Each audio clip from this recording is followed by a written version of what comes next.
반갑습니다. 유태인 목사입니다. 이번 시간에는 히브리서를 개관하는 시간으로 제목을 좀 붙여보자면 보다 뛰어나신 그리스도라는 제목으로 묵상 안내를 함께 나누려고 합니다. 히브리서는 히브리인에게 보내는 편지라는 뜻으로 유대인 중에서 예수님을 믿어 한 공동체의 형제가 되었다가 다시 옛날 유대교로 돌아간 사람들에게 쓰는 권면의 편지라 할 수 있습니다. 예를 들면 사도행전에 베드로가 설교하니까 3,000명, 5,000명 이렇게 불어났던 사람들이 있는데 그런 사람들이 전부 다 끝까지 믿음을 지키고 박해 가운데서도 신실했으면 좋았을 텐데 그러지 못했다는 것이죠. 곧 얼마 안 가서 예수님의 재림이 늦어지고 정치, 경제, 사회적으로 심한 박해가 오니까 오신다고 하신 예수님은 오지도 않고 그 어떠한 구원의 손길도 없고 하니까 이거 뭐 다 거짓말이다 하면서 다시 옛날 유대교로 돌아간 사람들이 있었다는 것입니다. 그래서 누군지는 모르겠지만 굉장히 안타까워하는 마음으로 어떻게 예수님을 믿었다가 다시 유대교로 돌아갈 수 있느냐 하면서 쓴 편지가 히브리서입니다. 그래서 역사적으로 성경학자들이 히브리서의 저자가 누구인지 알아보려고 애를 많이 썼습니다. 그런데 연구하면 할수록 일치가 되지 않고 오히려 오리무중이에요. 아시다시피 구약 성경에는 저자 불명의 책들이 많이 있습니다만 신약 성경에는 누가 썼는지 모르는 책이 거의 없거든요. 그런데 이 히브리서는 누가 썼는지 모릅니다. 추측만 난무할 뿐이죠. 유대 역사가 요세비우스는 바울이 썼다가 말하고 피크라는 학자는 이 책을 브리스길라가 썼다고 하고 교회 역사가 히르납이라는 사람도 브리스길라와 아굴라가 썼다고 말하고 또 에라스무스라는 사람은 로마의 클레멘스가 쓴 것이다 그렇게 말하고 그리고 알렉산드리아 출신 신학자 클레멘트라는 분은 바울과 누가의 공동 저작이다 그렇게 말을 했습니다. 그리고 존 칼빈은 누가의 저작이라고 했고 터툴리안과 그레고리는 바나바가 썼다고 말하고 루터는 아볼로가 썼다고 그래요. 그러니까 학자들마다 일치가 안 되고 있죠. 그러나 분명한 것은 누군지는 모르겠지만 네로 황제의 기독교 박해 때 다시 유대교로 돌아가는 사람들을 위해서 기록했다는 것과 디모데가 살아있을 당시에 디모데를 잘 알고 있는 분이 기록했다는 것입니다. 그래서 히브리서 13장에 보면 끝부분에 마지막 축복과 끝인사를 하는데 23절에 우리 형제 디모데가 노인 것을 너희가 알라. 그가 속히 오면 내가 그와 함께 가서 너희를 보리라. 너희를 인도하는 자들과 민 모든 성도들에게 문안하라. 이달리아에서 온 자들도 너희에게 문안하느니라 라는 말씀이 있거든요. 이 말씀을 볼 때 디모데가 어떤 과정을 통해 갇히게 되었는지는 모르겠지만 갇혀 있다가 풀려나는 이야기가 나오고 있습니다.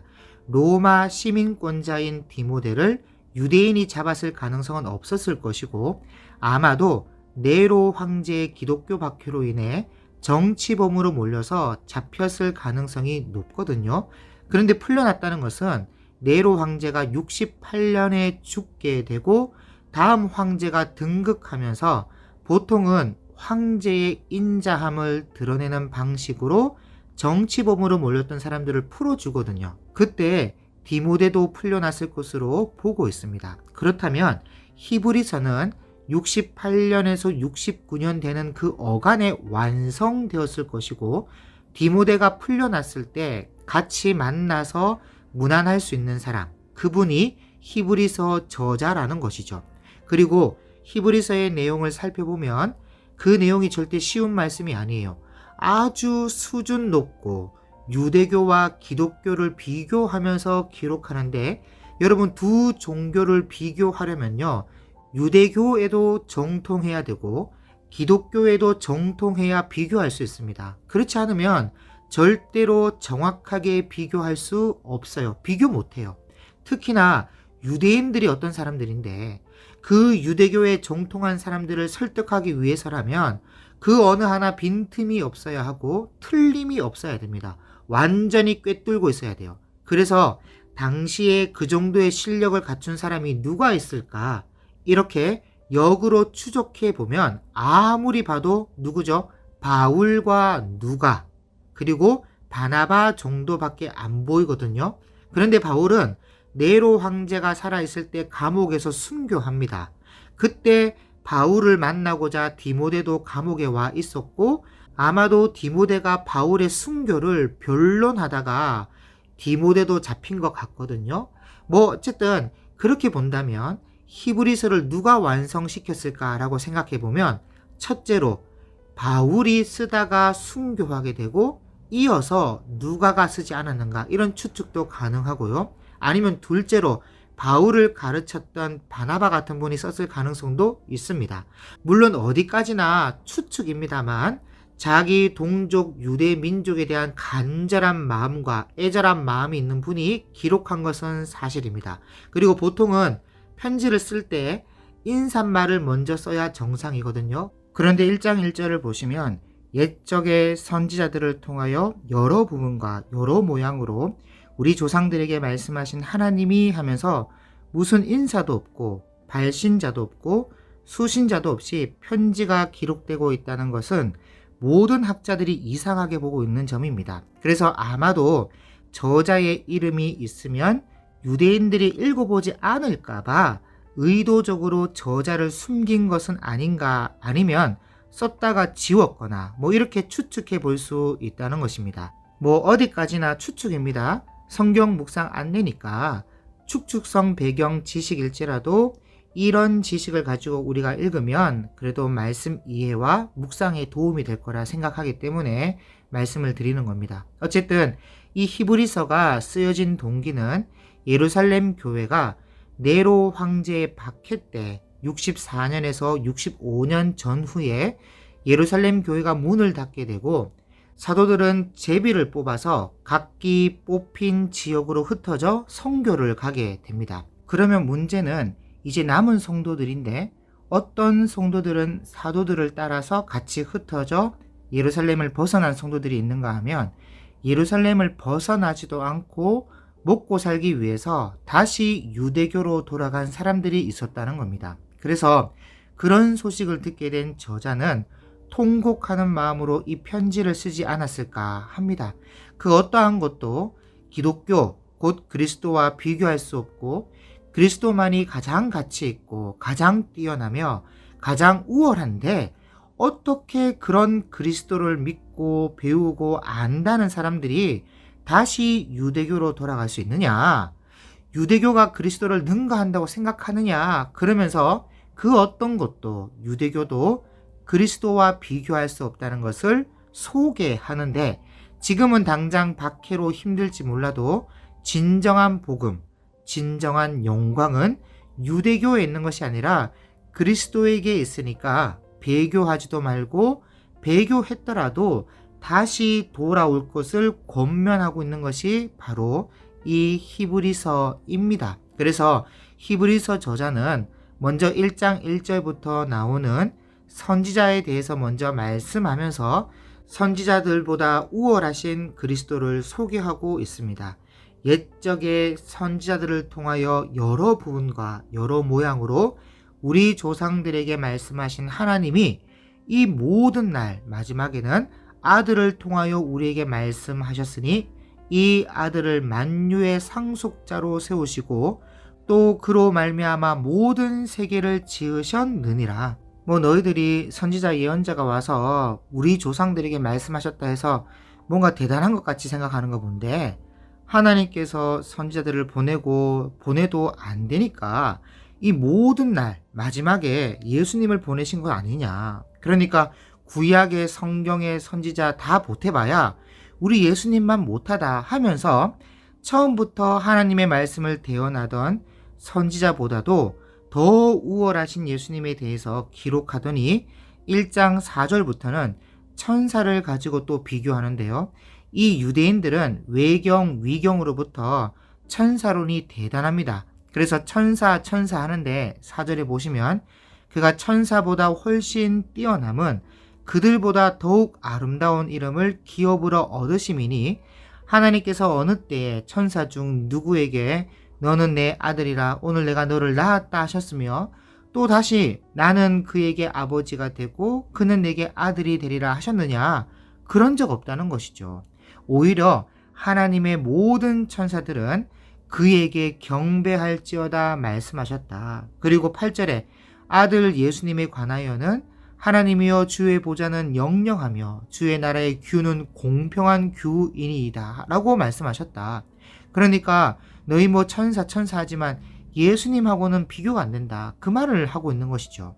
그리고 유대인들은 또 모세라고 하면요, 자다가도 벌떡 일어나는데 3장 5절에 또한 모세는 장래에 말할 것을 증언하기 위하여 하나님의 온 집에서 종으로서 신실하였고 그리스도는 하나님의 집을 맡은 아들로서 그와 같이 하셨으니 우리가 소망의 확신과 자랑을 끝까지 굳게 잡고 있으면 우리는 그의 집이라. 자, 그러니까 모세는 하나님의 집의 종에 불과하고 그리스도는 하나님의 집의 아들이니까 예수님하고는 모세가 또 비교가 될 수 없다.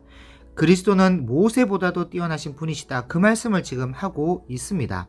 그리고 또 유대인들은 여호수아라고 하면 또 아주 대단하다고 엄지척 하는데 그 가나안 땅을 정복해서 땅을 분배해주고 우리들에게 안식을 줬다는 것이죠.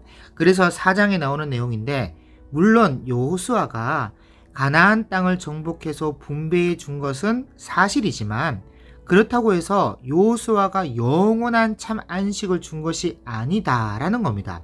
만약에 여호수아가 참 안식을 주었다면 오랜 후에 다윗의 글에 오늘 너희가 그의 음성을 듣거든 너의 마음을 완고하게 하지 말라. 그 마음을 완고하게 하는 사람은 내 안식에 들어오지 못하리라. 그런 말을 왜 했겠느냐. 여호수아가 참 안식을 준 것이라면 왜 다윗이 또 안식에 대해서 말하겠느냐라는 것이죠. 그러니까 진짜 영원한 안식은 여호수아가 주는 것이 아니라 우리 예수님께서 주시는 것으로 사람이 죽은 후에 천국에서 누릴 영원한 안식이 따로 있다는 겁니다. 그래서 너희 여호수아도 우리 예수님하고는 비교가 안 된다.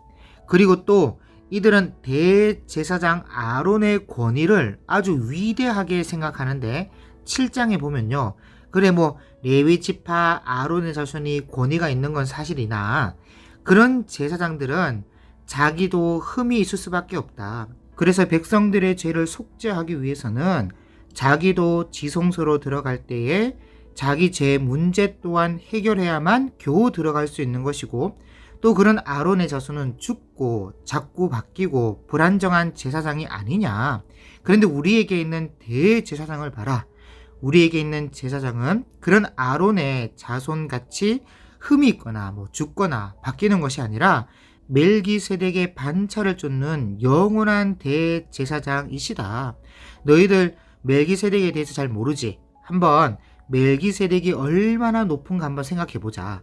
아론 위로 아론의 할아버지, 그 할아버지의 할아버지 하면서 거슬러 계속 올라가다 보면 결국 레위가 나오게 되고 레위 위에는 야곱이고 야곱 위에는 이삭이고 이삭 위에 아브라함인데 그렇게 높은 아브라함도 멜기세덱 앞에 가서 무릎을 꿇고 복빔을 받았어. 그러니까 너희도 잘 아는 것처럼 낮은 자가 높은 자에게 축복을 받는 거야. 축복하는 사람이 축복받는 사람보다 더 높은 지위에 있는 것이다. 그러니까 예수 그리스도는 바로 이 멜기세덱 반열에 있는 반차를 쫓는 영원한 대제사장이시고 새 언약의 대제사장이시니까 약점도 없고 흠도 없고 죽지도 않고 바뀌지도 않는 분이시다. 그런데 이 예수님은 너희 유대교 편에 있는 것이 아니라 우리 기독교 편에 있다. 이런 내용이 8장까지 이어지는데 그러니까 아론보다도 더 위대하신 분이 바로 그리스도라는 겁니다. 그리고 또 9장에 들어서서는 너희가 뭐 성소가 있다고 아주 뭐 근사한 성막과 지성소가 있다고 하는데 제사장들이 첫째 장막이 어떻고 둘째 장막 지성소가 어떻고 해도 그것은 하늘에 있는 진짜 지성소의 모델 하우스에 불과한 것이야. 진짜 집이 아니다.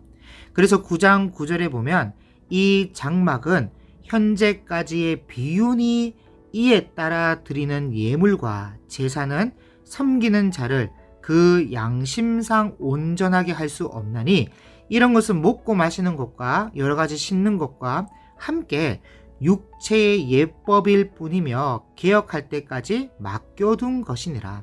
너희 그걸로 대단하다 생각할지 모르겠지만 장막이라는 것은 그리스도의 사역의 비유에 불과한 것이고 그냥 육체의 예법일 뿐이야. 그리스도의 참 개혁이 있기 전까지 잠시 맡겨둔 것에 불과해. 그래서 11절에 그리스도께서는 장래 좋은 일에 대제사장으로서 오사 손으로 짓지 아니한 것 곧 이 창조에 속하지 아니한, 그러니까 하늘에 속한 더 크고 온전한 장막으로 말미암아 염소와 송아지의 피로 하지 아니하고 오직 자기의 피로 영원한 속죄를 이루사 단번에 성소에 들어가셨느니라. 그래서 그리스도는 너희 모델 하우스와 비교할 수 없는 분으로 단번에 하늘의 진짜 성소에 들어가신 분이시다. 그리고 히브리서 10장에 가면 이들이 또 황소피나 염소피로 우리 죄를 다 없앤다고 죄사함 받았다고 생각하고 있는가 본데, 내가 다시 분명히 말해주는데 황소의 피나 염소의 피로 죄를 없이 하는 것이 아니라 죄를 생각나게 하기 위한 것이야. 그래서 10장 3절에 그러나 이 제사들에는 해마다 죄를 기억하게 하는 것이 있나니 이는 황소와 염소의 피가 능히 죄를 없이 하지 못함이라. 그래서 구약의 피 제사라는 것은 우리가 얼마나 죄인가를 깨닫게 하고 죄의 삭은 짐승의 죽음과 같은 사망이라는 것을 상기시키는 정도지 진짜로 죄를 영원히 없애지는 못합니다. 그런데 그리스도는 다르다는 것이죠. 그리스도의 보혈은 다르다. 흠이 없는 독생자의 피로서 그저 오늘도 죄짓고 내일도 죄짓고 그러면서 맨날 속죄 제사 드리고 대속죄일 같이 1년치 죄를 몰아서 또 속죄 제사를 드린다 하더라도 사실 그것이 죄를 없이 하는 것이 아니라 그리스도의 보혈이 있기까지 집행유예에 불과하다는 겁니다. 그래서 10장 11절에 제사장마다 매일 서서 섬기며 자주 같은 제사를 드리되 이 제사는 언제나 죄를 없게 하지 못하거니와 오직 그리스도는 죄를 위하여 한 영원한 제사를 드리시고 하나님 우편에 앉으사 그 후에 자기 원수들을 자기 발등상이 되게 하실 때까지 기다리시냐니 그가 거룩하게 된 자들을 한 번의 제사로 영원히 온전하게 하셨느니라. 그리스도의 피가 아니고서는 영원한 속죄가 불가능하다는 것을 말씀하고 있습니다. 이렇게 히브리서 저자는 예수님을 믿었다가 돌아간 유대인들에게 비교할 수 없는 그리스도에 대한 이야기를 충분히 한 다음에 이제 10장 19절부터 13장까지 권면하는 내용이 나오는데요. 다시 돌아올 것을 권면하고 있는 것이죠. 그리고 한편으론 유대교로 돌아갈 계획인 사람들에게 경고의 메시지도 되는 것입니다. 그래서 권면할 때 첫째는 소망을 굳게 잡고 있으라고 권면합니다. 어떤 소망이냐? 그리스도는 반드시 다시 재림해 오신다는 것이에요. 10장 36절에 너희에게 인내가 필요함은 너희가 하나님의 뜻을 행한 후에 약속하신 것을 받기 위함이라. 잠깐 후면 오실 이가 오시리니 지체하지 아니하시리라. 물론 잠깐 후라 해놓고 지금 2000년이나 지체되고 있지만 그래서 우리도 참 길게 느껴지죠. 마찬가지로 이 당시 성도들에게도 인내하기가 아주 힘든 주제가 있다면 그리스도의 재림이라는 주제였습니다. 네로 황제의 박해로 많은 사도들과 성도들이 순교하고 그 가운데 자기 가족 친척도 있을 수 있는데 그 어떠한 구원도 없으니까 많은 사람들이 저렇게 박해를 당하는데 어떻게 그냥 내버려 둘 수 있느냐 하면서 얼마나 낙심되고 힘들어 했던지 다시 유대교로 돌아간 사람들이 많았단 말이에요.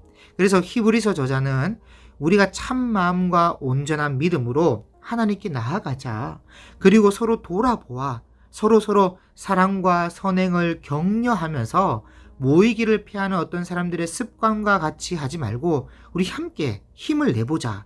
하나님께서 이런 말씀을 하셨다.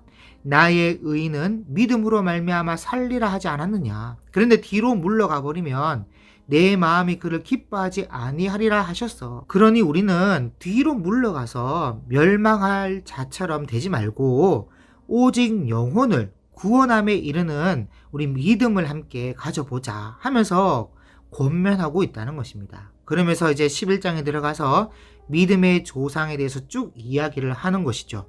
우리의 조상들이 어떤 시련 앞에서 어떻게 믿음으로 이겼는가를 예를 들어주면서 우리도 지금 있는 시련과 아픔을 인내로 믿음으로 함께 이겨보자고 격려하는 내용이 나옵니다. 그리고 12장에는 유대교로 돌아간 사람들 중에는 어떤 사람들은 이제 죄로 인해, 자기 죄로 인해 하나님께 징계를 받은 사람들이 있는 모양인데, 그게 또 이제 시험 들어가지고 징계받았다고 낙심하고 유대교로 돌아갔는가 봐요. 그래서 히브리서 12장 4절에 보면 너희가 죄와 싸우되 아직 피 흘리기까지는 대항하지 아니하고 또 아들들에게 권하는 것 같이 너희에게 권면하신 말씀도 잊었도다.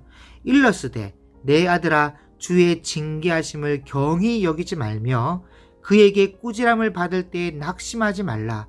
주께서 그 사랑하시는 자를 징계하시고 그가 받아들이시는 아들마다 책짓질 하심이라 하였으니 너희가 참음은 징계를 받기 위함이라.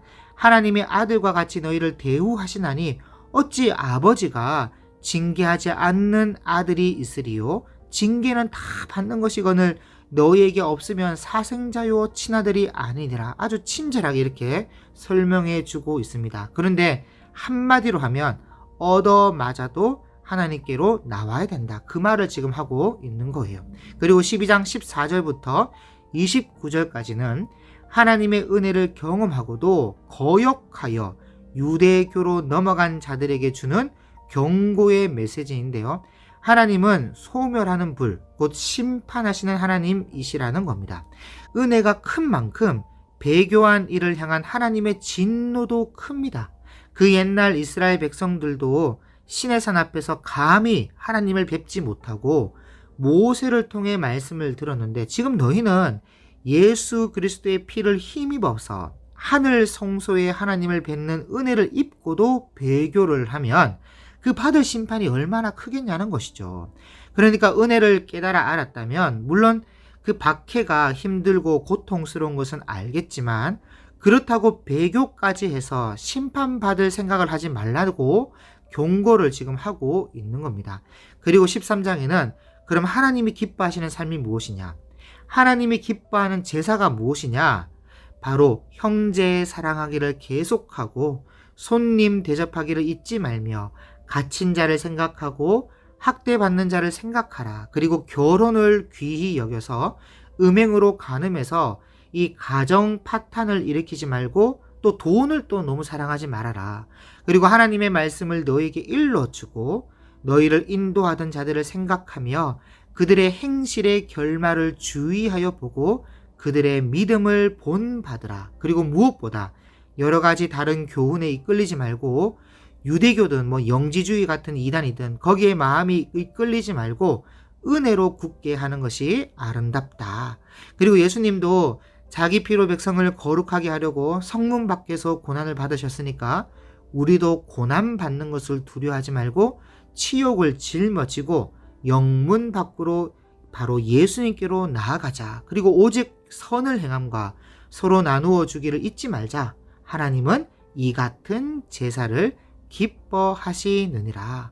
이렇게 말씀하고 있습니다. 그래서 말씀을 정리하겠습니다. 히브리서 저자는 이런저런 이유로 다시 유대교로 돌아간 유대인들에게 유대교보다도 더 뛰어나고 우월한 그리스도를 소개하면서 다시 돌아올 것을 권면하고 있습니다. 선지자보다도, 천사보다도, 모세보다도, 요수아보다도, 아론보다도, 성막보다도, 황소와 염소의 피보다도 뛰어나고 우월한 그리스도를 소개하면서 비록 지금은 고통스럽고, 비록 지금은 좌절하고, 비록 지금은 낙심하고 낭망하고 어려움 가운데 있지만 오직 우리가 믿고 바라보며 사랑해야 할 존재는 주님밖에 없다는 것을 다시 말씀해 주고 있다는 것입니다. 그러므로 말씀을 읽고 묵상하는 가운데 저와 여러분도 세상 그 어떤 것보다 뛰어난 주님을 만날 수 있기를 바랍니다. 어떤 좌절과 낭만과 아픔이 있다 하더라도 그보다도 더 뛰어난 그리스도를 믿음으로 승리하는 삶을 살아가는 저와 여러분이 될 수 있기를 주님의 이름으로 축복합니다. 감사합니다.